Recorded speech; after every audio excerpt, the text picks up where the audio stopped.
You've watched hundreds of games. You know the players, you celebrate the wins, but here's the truth. You probably don't actually understand football, and that's not your fault. Now, football is sold to you through goals, drama, and superstars. That's entertainment, not understanding. Most fans watch the ball, they follow the action, but they miss the structure, the triggers, and the space. They miss the why behind what happens. And what separates players, coaches, and high IQ fans from the rest? They see the invisible game. They see what is not there yet. They spot the compactness before turnover. They recognise pressing traps, and they read body shapes. And understanding football isn't just about watching more football. It's about knowing what to look for. So here's 3 things that you probably miss when you're watching a football match. Number 1, team shape without the ball. This is something that is massively underrated and it can have a huge impact on the game. Firstly, a good defensive shape sets the foundation of the team. And in my opinion, it's way more important than the attack. But we can also look at the defensive shape in preparation for an attack. For example, what happens if this team win the ball here?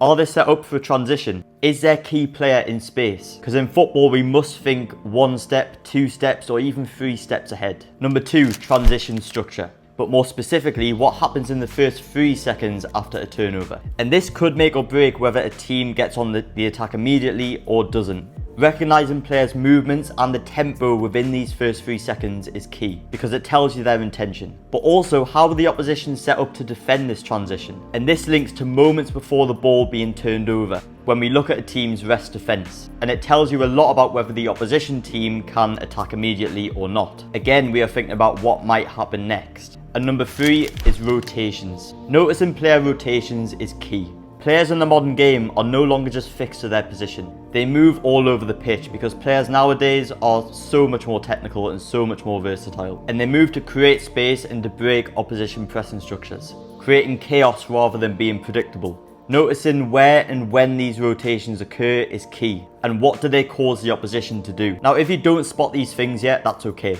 But that is what separates a casual viewer from someone who can really read the game. And if you want to improve your football IQ, it doesn't take a coaching badge. It takes a framework, a few core principles, and the ability to pause and reflect. And that's why I created the Tactics Academy. And I put together a free match analysis template to help you get started today. You can download that template using the link in the description. Try it out during your next match and I promise you will start to see the game differently. This is just the beginning. So like and subscribe if you want to keep learning how to watch football like a coach. Because once you see it, you can't unsee it.